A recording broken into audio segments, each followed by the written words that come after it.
Hey guys, what's going on? It's King Clutch here, and today guys, we're back on the NBA 2K20. I hope you guys are all having a great day and everything is going well for you. Today what we're going to be doing is I'm going to be showing you guys how you can build Jayson Tatum of the Boston Celtics here in NBA 2K20. Now I know this is really weird that I'm wearing a KD shirt. I should have worn this shirt yesterday when I made the KD video. I just didn't even think about it. But regardless guys, we're going to show you how to make this Jayson Tatum build. And again, Jayson Tatum, he's going to be one of the best, players upcoming, under 21 and everything. He's going to be great in the next 5 to 6 years. Help lead in the NBA between him, Giannis, Booker. I feel like D'Angelo Russell, Luka, Ja, Zion, all those guys. I feel like they're going to have great careers. But anyways, we're going to make this build a power forward. Handedness and the jersey number doesn't matter. You can make this build at a small forward, but I'm going to do power forward just because that's what Jayson Tatum's listed on in the game. When it comes to the skill breakdown, I feel like there's a few you can pick from. Personally, I feel like you can either go finishing and shooting, which is a good choice. Otherwise, pure playmaking is another good option. And you're like, why pure playmaking? Because when you think of Jayson Tatum, you really don't think of a pure playmaker. My thing with this is if you look at like the shooting stats, you got a 77 mid-range and a 73 point, and then look at like your driving dunk, it's a 72. So here there's a difference of, it looks like 3 driving dunk, and it was a 77 and a 70 for your shooting. So that's a difference of 5 mid-range. If you look at it that way, it's really not that much of a difference. But obviously your playmaking stats are better going the pure playmaking pie chart. But what I'm going to do to get this Jayson Tatum build is I'm going to go finishing and shooting. I feel like shooting is generally his main thing, but he also is a very, very good slasher. He's able to attack the rim pretty well. So we're going to go shooting and finishing for his pie chart. And then this physical profile. Again, I'm going to say this anytime I make wing players, I always go with this. The vertical and the agility. And guys, as you guys can see, I made the build the power forward, so the speed and everything right now is going to be really low, but we're going to adjust the height for that to make it a little bit better. So don't really look at that and be awfully concerned about, oh, we only have a 70 speed. It'll be a little bit higher once we mess with the height. So we're going to go with the speed and the vertical pie chart to give ourselves, decent vertical, as well as still be decently fast, because there's only a difference of 3 speed, difference of 3 excel. So you might as well go for that vertical to get that 8 boost in vertical. So we're going to go with this one here. Comes to the potential, guys. I want to max out this close shot, my driving layup, my driving dunk, my standing dunk. The rest of these up here to get 16 finishing badges here up to a 60. So that's going to give me a 60. My post hook's going to give me 16 finishing badges, maxing my mid-range, my 3-point, my free throw, and my post fade. You can take your post fade down to an 89 to give yourselves 20 shooting badges, and then you're going to want to upgrade your pass accuracy, your ball handle, and then your post moves all the way to give yourself 17 playmaking badges. So we're going to leave that there to give ourselves at the 84 for our post moves to give us that 17 playmaking badge. And we have 95 points left. So what you can do with these, spend these on perimeter, D, lateral quickness, steal. See, we have 14 spots left. So with these 14, you can spend these on defensive rebound. You really don't need to. You could also put them on interior D. That might be a good option. But what I'm going to do is spend these on my post hook to give me another finishing badge.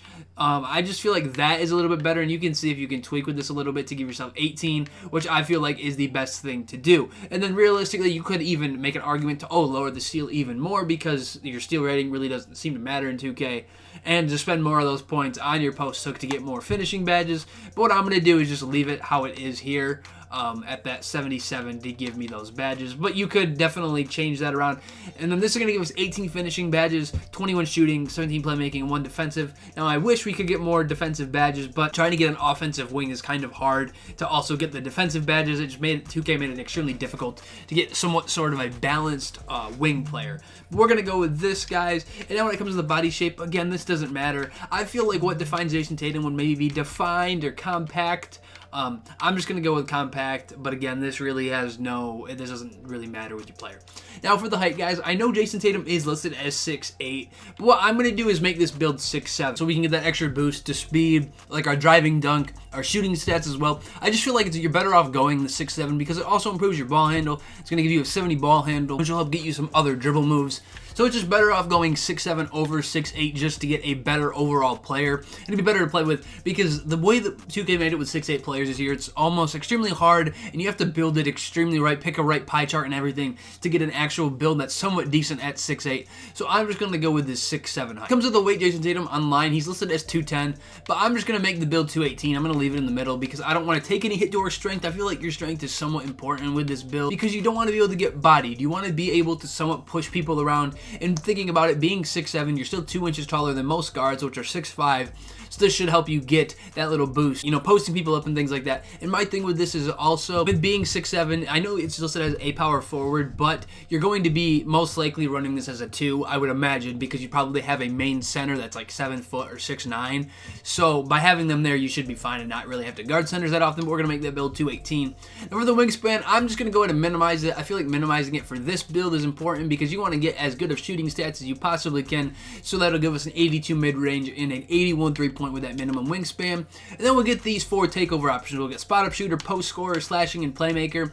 I feel like spot-up shooter is a good choice. Playmaking is a good choice. Post scorer is a good choice. Slashing is a good choice. They're all good picks. I'm going to go with the slashing takeover though, just because I feel like this is the most OP takeover in the game. And with this takeover, if somebody has floor general on your team, you will be able to get contact dunks, which will be great as long as you're up to a 99 overall. So we're going to go with the slashing takeover, but spot-up shooter is still a really good choice. But we're going to go slashing takeover for this build, guys. And we are going to get a 3-level score that's similar to Bogdanovich, Larry Johnson, and Jayson Tatum, as you guys can see him listed there. Now I'm going to go ahead and show you guys the badges that I would throw on this Jayson Tatum build. When it comes to these defensive badges, guys, I feel like, again, we only have one, so there's a few choices. I would say Clamps is a good choice, Intimidator or Interceptor. Interceptor is good, Intimidator is good. I would say between these two, one of the two. Interceptor would be good because you can definitely pick balls up in the passing lane with that, but I'm just going to throw it on Intimidator. Either one would work. Now for these playmaking badges, we have 17. We have quite a few.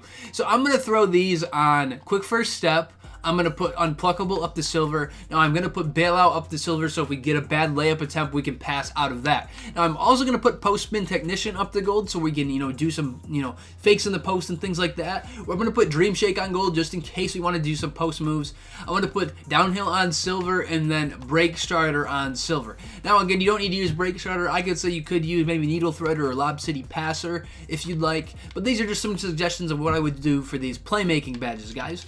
Now, when it comes to these shooting badges, I'm going to put Quick Draw on silver. Again, this is just where I like having my Quick Draw. Some people like it on Hall of Fame, some people like it on gold. Put it wherever you'd like. We're just going to leave it there on silver. And again, as I've said in every single video, Range Extender is the most important shooting badge I feel like in the game because it allows you to space out the floor.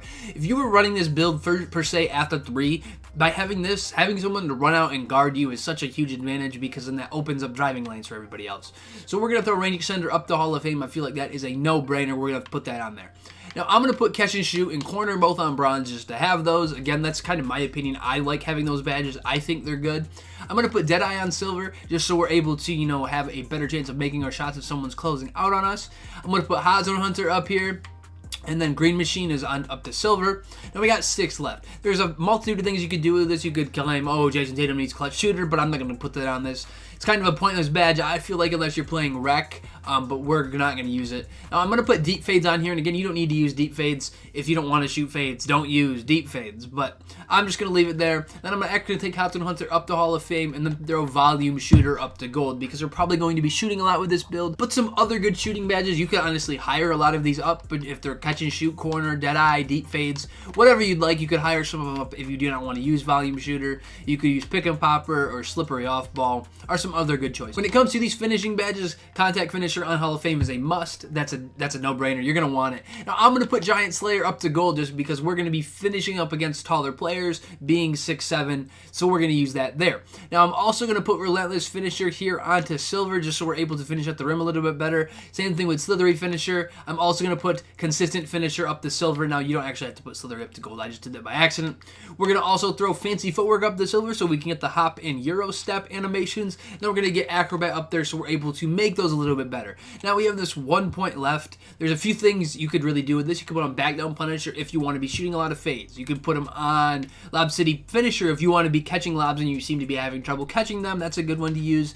Fast Break Finisher is also a good one to use. If you want to get an extra takeover boost, get your takeover even quicker, you can go ahead and do that. Cross Key Scorer is a good choice, or you could even hire up Fancy Footwork.